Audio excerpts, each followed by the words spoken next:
Hello everyone. तो कैसे हो आप सब। मैं हूँ सोनी, आपकी जीएल स्टोरी टेलर और राइटर। सो बिना किसी देरी के आते हैं सीधा स्टोरी पे। फोर्स लव का पार्ट 100 सेंचुरी कंप्लीट हो गई है। सो आएंगे सीधा स्टोरी पे। आई नो कल बहुतों को गुस्सा आया होगा मुझ पे, बट मैं क्या करूँ, जब मैं लिखने बैठती हूँ तो अपने मन का गुस्सा खुमार सब स्टोरी पे निकाल देती हूँ। मूड सही हो तो सब सही, वरना स्टोरी में भी दंगे करवाती फिरती हूँ। लेकिन कोई नहीं, मैंने प्रॉमिस किया है ना, आप लोगों को उदास होने नहीं दूंगी, ठीक है। एंड में खुशियाँ ही दूंगी, बट अभी तो अच्छा खासा उदास होने वाले हो आप, और कोई तो रोने वाला भी है। एंड हाँ, सब्सक्राइब जरूर करो यार, सुनते इतने सारे हो प्लीज। आई नो आप बात मान जाओगे मेरी। सो आते हैं स्टोरी पे। हमें दिखाते हैं काव्या का घर, जहाँ उसकी माँ पापा का रूम था। बेड में बेहोश पड़ी थी रूही, और उसका हाथ हमें काव्या की माँ बस रोए जा रही थी। यहाँ काव्य के पापा को काव्य के एक्सीडेंट की खबर मिल चुकी थी, और डॉक्टर के द्वारा ये खबर भी कि रूही माँ बनने वाली है। उनके हाथ कांप जाते हैं, कलेजा हाथ में आ जाता है। वो उनकी आंखों के कोने से आंसू की धार जमीन के तले लग जाती है। वो कैसे बयां करे अपना दर्द, कैसे कैसे काव्य की माँ को बताए ये सब हुआ है। यहाँ काव्य की माँ जैसे सुनती है रूही माँ बनने वाली है, उनकी आंखों में आंसू और होठों पे मुस्कान सज जाती है। वो जल्दी से रूही का माथा चूमती है और एकदम देखती है काव्य के पापा को, और उनकी आंखों में आंसू थे। वो तो हैरान हो जाती है, वो कभी नहीं रोते थे। उनको लगता है कि रूही की माँ बनने वाली खबर से खुश है, खुशी के आंसू है वो जल्दी उठ के उनके पास आती है और कहती, क्या हुआ आपको, आप आप आज रो रहे हो। देखा देखा पिघल गया ना पत्थर का कलेजा भी, बात ही ऐसी है। और मेरी काव्या, वो जब सुनेगी तो पूरा घर सर पे उठा देगी, और घर क्या पूरा पूरा शहर जानेगा कि सिंगानिया के घर में खुशियों ने दस्तक दी है। मैं अपनी काव्या को कॉल करती हूँ, और वो जल्दी से फ़ोन लेती है कि तभी काव्या के पापा एकदम उसका हाथ पकड़ लेते हैं, और उनकी पकड़ में एक दर्द, एक अजाब था जो काव्या की माँ को फील हो जाता है। वो जैसे देखती है ना उनकी तरफ, वो आंखों को बंद कर देते हैं, मानो मानो वो सच को झुटलाना चाहते हो, वो सच को छुपाना चाहते हो। काव्या की माँ कहती है, क्या हुआ, आप इस तरह क्यों बिहेव कर रहे हो, इस तरफ देखो ना, मेरा दिल घबरा रहा है, प्लीज ऐसे बुत बने मत खड़े रहो, क्या हुआ है मुझे बताओ, बताओ ना। वो कुछ कहने की हालत में नहीं थे, और काव्य की माँ का कलेजा हाथ में आ रहा था। उसी बीच काव्य के पापा का फोन अगेन रिंग होता है। यहाँ उसकी माँ एकदम उनके हाथ से फ़ोन लेती है, जैसे उठाती है वो। अब यहाँ से वो डीएसपी कहते हैं, सर आपने फ़ोन क्यों कट कर दिया, देखिए आपकी मौजूदगी ज़रूरी है, बहुत ज़रूरी है। और वो सब बताते हैं, और काव्य की माँ की चीख उसी पल पूरे घर को गुंजा देती है। वो पूरी तरह पागल बन जाती है। वो एकदम अपने पति का कॉलर पकड़ के कहती है, झूठ है ना ये सब, ये सब झूठ है ना, जाओ जल्दी मेरी मेरी बच्ची को मेरे पास ले आओ, मेरी बच्ची मुझे चाहिए सही सलामत, वो भी अगर मेरी बच्ची मुझे नहीं मिली मैं तुम्हारे साथ साथ सबको जला डालूंगी। मैंने मना किया था, मैंने पहले दिन से मना किया था, मेरी बच्ची पे बोझ मत डालो। और वो ना अपने आपे में नहीं रहती, वो काव्य के पापा को मारने लगती है। यार यहाँ उनकी हालत खुद संभालने की नहीं थी, और ऊपर से रूही बेहोश। यहाँ कोई कितना ही सहन कर पाता। वो धीरे धीरे अपने कदम पीछे लेते हैं और कहते, तुम्हें तुम्हें हिम्मत रखनी होगी अन्नपूर्णा, हमारे पास काव्या की जान है, और अगर उससे कुछ हुआ हमारी काव्या कभी हमें माफ़ नहीं करेगी। और यहाँ काव्या की माँ, यार उनकी ना मेंटल हेल्थ पे असर पड़ जाता है। वो कहती, नहीं नहीं, हम ऐसा क्यों सोच रहे हैं, ऐसा कोई नहीं सोचेगा, ऐसा सोचना भी पाप है। मेरी काव्या आती होगी, वो आएगी मेरे पास, मुझे पता है। और सुन लो सब, कोई भी ऐसी मनहूस बात मेरे घर में मेरे घर में नहीं करेगी, वो भी मेरी काव्या के लिए कोई नहीं करेगा। सुनो तुम भी सुनो, समझे, तुम भी कुछ ऐसी वैसी बात नहीं करोगे। जाओ मेरी बच्ची को मेरे पास ले आओ, फिर हम उसे एक पल भी अपने नजरों से दूर नहीं करेंगे। जाओ तुम यहाँ मत खड़े रहो, जाओ। और वो ना जाते जाते अपने आंसू साफ करते हैं, और बाहर आके सर्वेंट को कहते हैं, इनका ख्याल रखना, किसी को कुछ नहीं होना चाहिए वरना। और वो बेसुध होकर उस जगह चले जाते हैं जहाँ इतनी बड़ी खाई थी कि क्या बोले, और नीचे नदी जो पता नहीं कितने बहाव के साथ बह रही थी। और कार कार पूरी तरह डिस्ट्रॉय हो चुकी थी। यहाँ मीडिया, पुलिस सब पहुंच जाते हैं और सबकी जुबान में बस एक ही नाम की इतने ऊपर से घिरे हैं। लाश का मिलना भी इम्पॉसिबल है। हर तरफ रेस्क्यू ऑपरेशन चलता है, लेकिन कहीं भी काव्या नहीं मिलती। सब मान जाते हैं कि वो अब नहीं रही और काव्या के पापा वहीं पे अपनी रात बिता देते हैं। वो पागल हो जाते हैं और बहुत टाइम बाद दिखाते हैं घर में रूही की माँ बाप गिरते पड़ते पहुंच गए थे वहाँ, और सारे रिश्तेदार भी गांव से भी आ गए थे सब घर में। यहाँ रूही को होश अभी तक नहीं आया था। सब एक दूसरे पे देख रहे थे कि क्या करें। एक तो उसके लिए भी जान हलक तक आ गई थी सबकी, और काव्या की माँ को उसकी मामी संभालने लग जाती है। उनके मन में सिर्फ एक ही बात थी कि नहीं, मेरी काव्या आएगी। आप लोग क्यों आए हो यहाँ? हाँ, आप जाओ ना, अपने घर जाओ, अपने अपने घर जाओ। मुझे मुझे मेरे घर में ऐसा ऐसा माहौल पसंद नहीं है, वो भी मेरी काव्या के लिए। मेरे लिए आ जाना। मेरी काव्या के लिए किसी ने भी एक भी लफ्ज़ गलत बोला, मैं उसकी जुबान खींच लूँगी। और यहाँ तभी रात के टाइम धीरे धीरे रूही को दिखाते हैं, जिसकी आंखें धीरे धीरे खुलती है। वो होश में आती है और उसकी आंखें जैसे खुली थी वैसे ही यार उसका तो सब कुछ ही लुट गया था। काव्या उसकी आत्मा, उसका सब कुछ थी। और धीरे धीरे उठती है और देखती है उसके अगल बगल सब लोग आ गए थे और वो लोग उसे सांत्वना दे रहे थे। यार रूही को मानो कोई फर्क ही न पड़ रहा हो, वो किसी से कुछ नहीं कहती और धीरे धीरे उठ जाती है। और सब शौक, सबको लग रहा था कि वो चिल्लाएगी चीखेगी, बट ऐसा कुछ नहीं होता। वो अपने कदम रूम से बाहर बढ़ाती है और घर वाले उसके पीछे आते हैं। कहते, बहू तुम कहाँ जा रही हो? और हमारी बात सुनो, देखो तुमको हिम्मत रखनी होगी, क्योंकि और वो बस रूम से बाहर ही गई थी कि वो बेसुध भागती है किचन की तरफ और घर वाले ना सो, उनके पैरों के नीचे से जमीन गायब। यार किस किस को संभालते वो?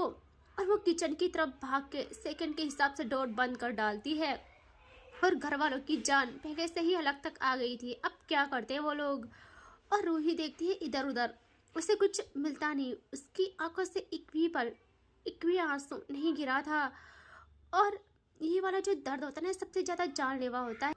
ना वो चीखी, ना चिल्लाई और ना ही उसके आंसू गिरे। वो एकदम सिलेंडर का टॉप उससे ना उखाड़ फेंकती है और देखती है इधर उधर माचिस, बट उसे मिलता नहीं। वो पूरा किचन बिखेर डालती है और कप कपाती वो इसमें अब अपने अंदर की खुमार को अपने लबों तक लाती है और कहती है, मैं आ रही हूँ। आप रुको मेरे लिए। मैं आपके पास आ रही हूँ। आप मेरे लिए रुकोगे ना? आपने वादा किया था हम हमेशा साथ रहेंगे। मैं आ रही हूँ, मैं नहीं रह सकती आपके बिना, आपको पता है ना। फिर भी चले गए, ऐसे कैसे चले गए मेरे बिना? मैं आ रही हूँ। और वो इसी गुस्से में रूम का हर एक सामान जमीन के तले लगवा लेती है। और यहाँ घर वाले सारे एक साथ दौड़ टोलने लगते हैं और रूही को कुछ भी करके लाइटर मिल जाता है और उसके हाथ कांप उठते हैं, लेकिन वो उसे उठा देती है। आंसू अभी भी नहीं गिरे थे उसके।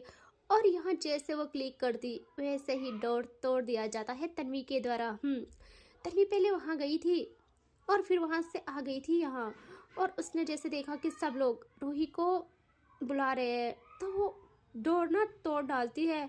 और यह भी वहाँ पहुँच गई थी तन्वी। यार उसके अंदर का दुख सिमट के रह जाता है उसके अंदर ही। उसने सुना जब वो तो पहले भागी वहाँ, फिर घर आके एकदम उसने ना पीछे से रूही को ग्रैब कर लिया था। उसके हाथ से लाइटर फेंक डालती है वो, और रूही अभी भी नहीं चीखी ना चिल्लाई, बल्कि उसके चेहरे पे स्माइल आ गई। और उसने अब देखा सबको और कहा, क्या लगता है आपको? आप मुझे इस तरीके से रोक सकते हो? आप मुझे मेरी काव्य तक पहुंचने नहीं देंगे? गलतफहमी में हो आप। हमको मौत भी अलग नहीं कर सकती। मैं अपनी काव्य के पास जाऊंगी। और यहाँ यार उसकी माना आ जाती है बिल्कुल उनके सामने। उनको भी दर्द था, लेकिन इस टाइम उन्हें सब संभालना था। वो रूही को पकड़ के एकदम अपने सामने करती है और कहती है, रूही बच्चा, मैं जानती हूँ जो इस वक्त हालत है तुम्हारी, उसे हम समझ भी नहीं सकते।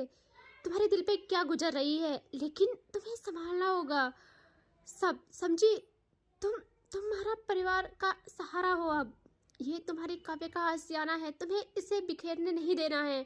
अपनी सास को संभालो, उनके लिए अब सिर्फ तुम ही सब कुछ बची हो।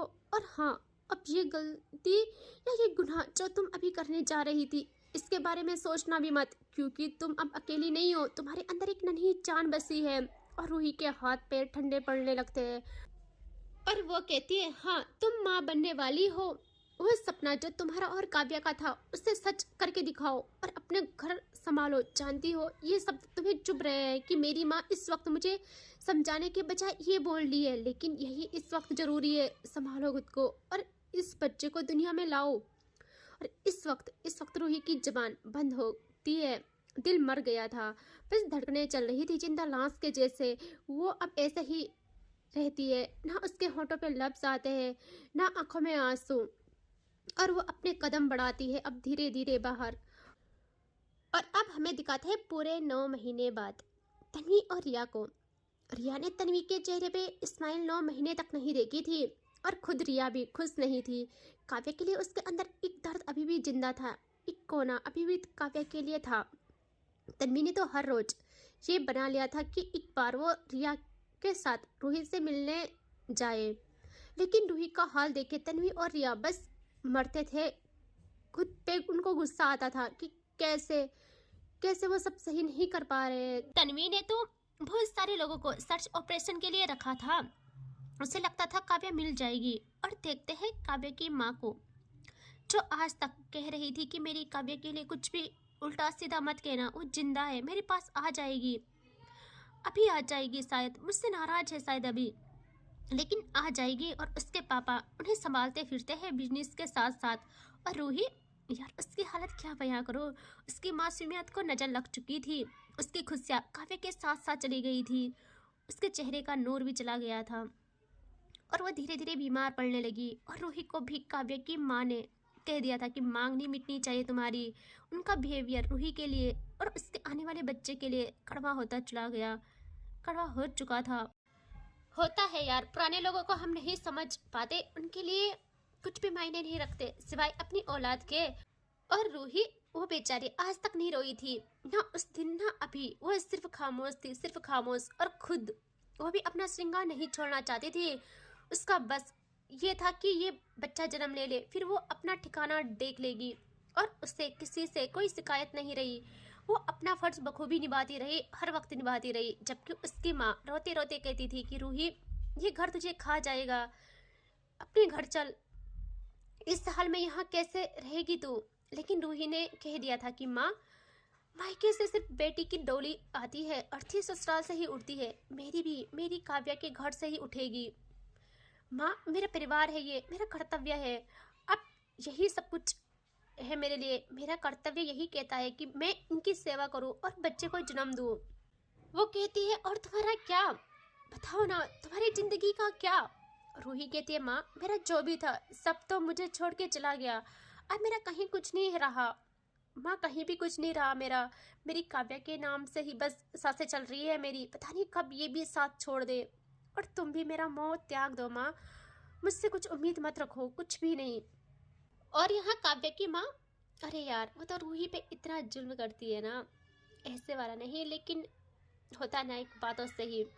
काव्या की माँ रूही को रात में भी पूरे गहनों और श्रृंगार करके ही सोने को बोलती थी, ताकि ऐसा लगे कि काव्या जिंदा है। और रूही की सांसें जब जब चल रही थी, सिर्फ काव्या के नाम से चल रही थी। रूही उस दिन के बाद अपने रूम में नहीं गई, उसने अपना कमरा ही नीचे का बना डाला था। वो तो सीढ़ियों से ऊपर देखती तक नहीं थी, उससे पता था अगर वो देखेगी तो काव्या हर कोने में बसी है, वो खुद को नहीं रोक पाएगी, वो खत्म कर डालती खुद को। और एक दिन रूही को पेन होने लगता है।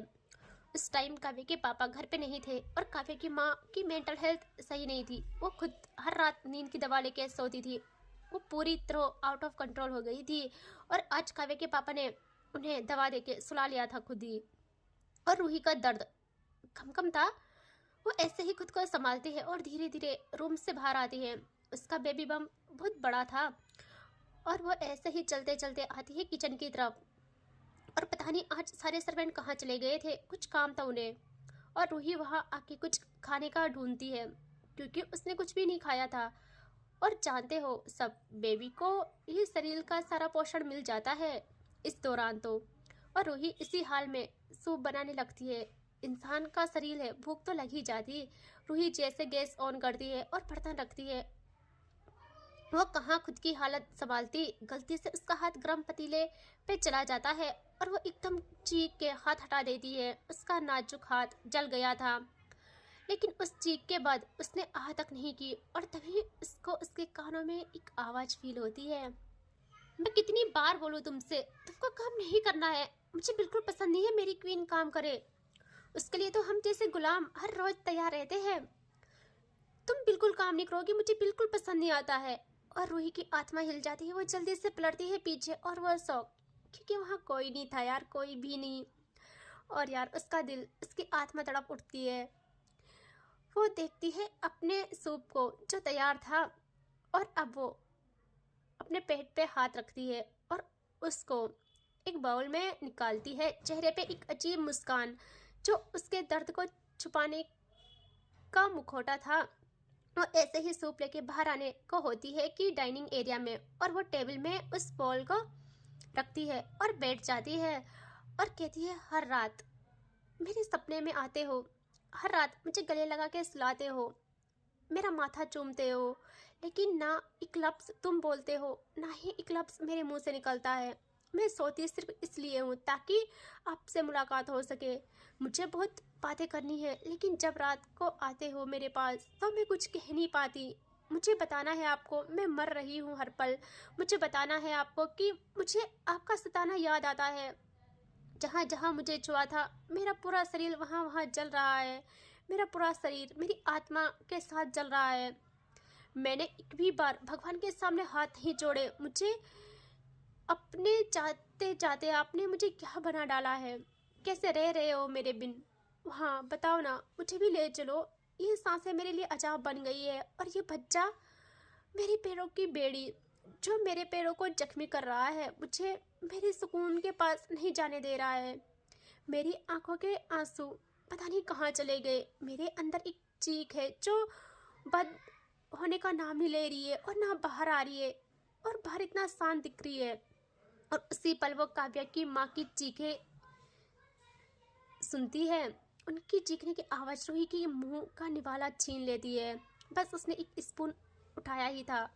उनको ना पैनिक अटैक पड़ते थे, और रूही ऐसे ही स्पून उठाए ही थी कि वो नीचे रख लेती है, और उसी पेन के साथ धीरे धीरे खड़ी उठती है। टेबल में सहारा देके इन अंदर बढ़ने लगती है, और सारे सर्वेंट इस आवाज़ पे भाग के आ जाते हैं। और किस्मत का खेल देखिए, रूही चलते चलते वीक पड़ जाती है और उसकी आंखें बंद होने लगती है। दर्द बढ़ने लगता है और एकदम पैर लड़खड़ा जाते हैं, और वो दूसरे ही पल यार जमीन पे गिर जाती है। और सर्वेंट लोग जैसे रूही को देखते हैं, उनकी तो सांसें अटक जाती है, और कोई भागता उसके पास, कोई उसके पास भागता है, कोई उसकी माँ को संभालने को होता है, और कोई रूही को। और उसी पल डोर होता है ओपन, एंड वहाँ थी तन्वी और रिया। और जैसे वो देखते हैं, तन्वी भाग के रूही के पास आ जाती है और एकदम रूही का फेस हाथों में लेती है और कहती, भाभी अब ठीक हो? और उसे कुछ समझ नहीं आता, वो एकदम रूही को गोदी में उठा लेती है, और रिया संभालती है उसकी माँ को, और तन्वी रूही को ऐसे ही गोदी में उठाए भागती है बाहर कार की तरफ, और एकदम बाहर आके कार में बिठा देती है। और अब करती है कार स्टार्ट, जो तूफान बनती है यार वो, और ले आती है रूही को हॉस्पिटल, जहाँ बैक सीट पे पड़ी रूही तड़प रही थी। उसका दर्द आसमान छू रहा था। और जैसे ये हॉस्पिटल पहुँचते हैं, सब सर हरकत में आ जाते हैं और रूही को ले जाते हैं रूम में। यहाँ उसकी माँ को दवा देके शांत कराया जाता है, और जैसे वो सुनती है कि रूही को पेन स्टार्ट हो गया है, वो भी माँ थी यार, कितना पत्थर बनती, उनका कलेजा भर आता है, और वो रिया और अपने पति के साथ आ जाते हैं हॉस्पिटल। सब परेशान थे। अंदर से सिर्फ रूही की चीखें आ रही थी। और कुछ टाइम के बाद उस रूम से किलकारी गूंजने लगती है। वहाँ डॉक्टर वानी ही थी, क्योंकि ये स्पेशल केस था तो। और कुछ टाइम के बाद सब बाहर आते हैं, और वानी कहती है, बधाई हो आपको, बेटी हुई है। और तन्वी और रिया के चेहरे पे आज मुस्कान आती है इतने टाइम के बाद। और काव्या की माँ की और पापा की आंखों में आंसू। उनको उस से ना रोने की आवाज आती है और काव्या की याद उनके दिल में घर कर जाती है। भूले तो वो एक पल भी नहीं थे, लेकिन होता है ना स्पेशल, उनको लग रहा था ये काव्या की आवाज है। और वो कहते डॉक्टर क्या हम मिल सकते हैं बहू से? वो कहते जी कुछ टाइम के बाद, अभी थोड़ा सा। और सब ना सब एक दूसरे को देखते हैं, सबके आंखों में आंसू थे, साथ साथ चेहरे पे मुस्कान थी। और तन्वी ना वो एकदम अलग आ जाती है और याद देखती है उसे। वो उसके पीछे आती है और तन्वी के शोल्डर में हाथ रखती है। और तन्वी जैसे रिया को देखती है वो एकदम उसे सीने से लगा लेती है और रोते हुए कहती है रिया, रिया वो पागल होती है इस वक्त तो तुम्हें पता है वो पूरा हॉस्पिटल सर पे उठा लेती। और तुमने भाभी की हालत देखी, वो रानी थी रानी। काव्या जब उन्हें देखती होगी तो मुझे कितना कोसती होगी। मैं उनके लिए कुछ नहीं कर रही, मैं उन्हें वहाँ से नहीं निकाल पा रही हूँ। यहाँ रिया कहती है क्योंकि वो खुद वहाँ से नहीं आना चाहती है। तुम क्यों नहीं समझ रहे हो इस चीज़ को? वो खुद नहीं आना चाहती है वहाँ से। बताओ हम क्या करें? और आप कैसे बोल रहे हो? काव्या देख रही होगी, आप खुद कैसे बोल सकते हो कि हमारा दिल कहता है वो अभी जिंदा है। यहाँ तन्वी बहुत तेज अपना हाथ दीवार पे मारती है और कहती है मैं हार गई हूँ रिया, मैंने हार मान ली है। कौन सा कोना ऐसा नहीं है जहाँ मैंने उसे ढूंढा नहीं है? 9 महीने हो गए हैं और यहाँ भाभी भाभी का हाल मैं सुधार नहीं पा रही हूँ। मैं क्या करूँ रिया, तुम बताओ मुझे, मैं भी मर जाऊंगी। और तभी इनके कानों में आवाज़ पड़ती है कि वानी कहती है कि अब आप मिल सकते हो। यहाँ जैसे वो ये सुनते ना सब अंदर जाते हैं और सब देखते हैं रूही को जो बेड में पड़ी हुई थी। चेहरे पे कोई खुशी नहीं, जीरो एक्सप्रेशंस। इवन उसने तो बच्चे का चेहरा तक नहीं देखा था। उस मासूम की क्या गलती थी यार? वो मासूम उसके बगल में सोए जा रही थी, अपनी माँ के चेहरे पे नजर गड़ाए रो रही थी बस। और यहाँ रूही एक भी नजर उसे नहीं देखती। उसका रोना रूही के कानों में चुभ रहा था और वो अपनी आंखों को मूंद लेती है। और रूही के इस बिहेवियर से सबके दिल छन्नी हो जाते हैं। और कवि की माँ जैसे देखती है वो एकदम उसके पास आके पहले तो उसके सर पे हाथ फेरती है और रूही की आईज ओपन हो जाती है। वो देखती है काव्य की माँ को पूरे 9 महीने के बाद पहली बार स्नेहा के साथ उन्होंने उसे देखा था। और वो कहती है रूही बच्चे को पकड़ो, उससे उसे तुम्हारी ज़रूरत है, माँ हो तुम, अब खुद के लिए या किसी के लिए मत सोचो। देखो उसकी मासूम आंखों में वो अपनी माँ का प्यार पाने के लिए तरस रही है। रूही अब देखती है उस बच्चे को, पहली बार देखती है, बट अभी भी उसका दिल उसके बस में नहीं था। वो रूही फिर भी उसे अपने सीने से लगा लेती है सिर्फ काव्य की माँ के कहने पे। और काव्य के पापा जल्दी से अपने जेब से नोटों की गड्डी निकालते हैं, वो भी बहुत खुश थे और रूही के सर पे 3 बार के सारे स्टाफ्स को दे देते हैं। और इसके आगे देखेंगे नेक्स्ट पार्ट में। ठीक है, टेक केयर, बाय बाय।